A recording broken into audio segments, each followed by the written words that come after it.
अकबर की कुल 7 पत्नी थी। पहली पत्नी का नाम रुकैया सुल्तान था, जिसे अकबर रकैया बेगम कहकर पुकारता था। अकबर की दूसरी पत्नी का नाम सलीमा सुल्तान था। अकबर उसे सलीमा बेगम कहता था। अकबर की तीसरी पत्नी का नाम जोधा था। अकबर उसे जोधा बेगम कहता था। अकबर की चौथी पत्नी का नाम बीबी दौलत साद था। अकबर की पांचवी पत्नी का नाम कसीमा भानु था। अकबर की छठी पत्नी भक्करी बेगम थी। अकबर की सातवीं पत्नी का नाम गौहर उन निस्सा था।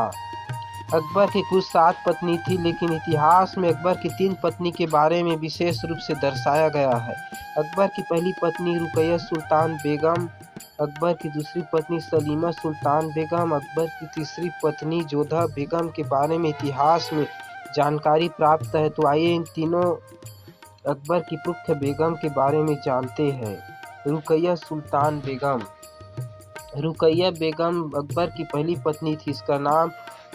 इसका जन्म 1542 ईस्वी में हुआ था। रुकैया अकबर के पिता हुमायूं के सबसे छोटे भाई हिंदाल मिर्जा की पुत्री थी। रुकैया बेगम मात्र 9 वर्ष की आयु में अकबर को संबंध जोड़ दिया था। 14 वर्ष की आयु में विवाह करवा दिया गया था। सन 1556 में पंजाब के जालंधर में रुकैया बेगम और अकबर का 14 वर्ष की आयु में विवाह संपन्न करवा दिया गया। 19 जनवरी 1626 को आगरा में रुकैया बेगम की 82 वर्ष की आयु में मृत्यु हो गई।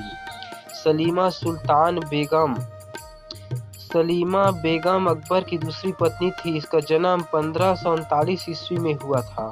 सलीमा बेगम के पिता तैमूरी राजवंश नूरुद्दीन मिर्जा थे। सलीम बेगम की बहन की शादी बैरम खान के साथ करवा दी गई, लेकिन बैरम खान की मृत्यु के बाद सलीमा बेगम से अकबर ने शादी कर ली।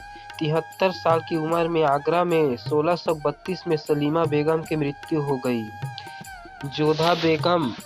जोधा का जन्म 1542 में जयपुर के आमेर में हुआ था। जोधा के पिता राजा भारमल आमेर रियासत के राजा थे। जोधा अकबर की तीसरी पत्नी थी। अकबर जोधा के बारे में इतिहास में लोगों द्वारा अनेक तरह की बातें कही जाती है। ज़्यादातर इतिहासकार जोधा अकबर के विवाह को राजनीतिक संबंध बताते हैं, जबकि कुछ इतिहासकारों का यह भी कहना है कि अकबर ने आमेर के किले पर हमले के दौरान जोधा से विवाह कर लिया था। कुछ इतिहासकारों का तो कहना है कि जोधा नाम की कोई हिंदू बेगम थी। यह केवल भ्रामक बातें फैलाई जा रही है।